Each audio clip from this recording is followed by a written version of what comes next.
अस्सलाम वालेकुम जी। वालेकुम सलाम। मौलवी साहब मेरे बच्चे की शादी है तो लाजमी इसना। ठीक है।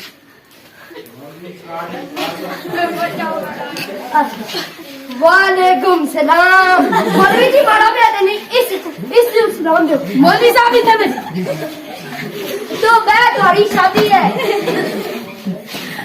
काऊ शाऊ ना मौलवी तुम है कागज में आना कागज लब अच्छा ठीक है जी। कितना मैरिज तुझे तो तुझे निकाह पड़ा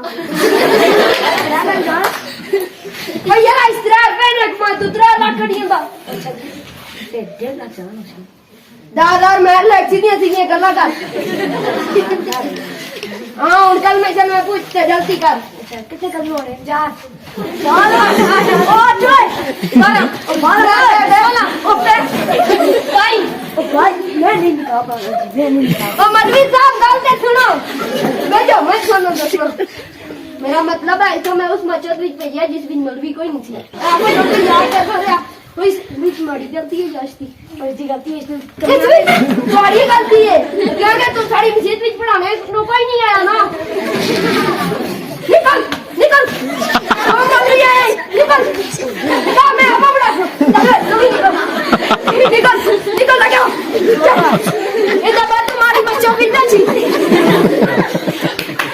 क्लैपिंग क्लैपिंग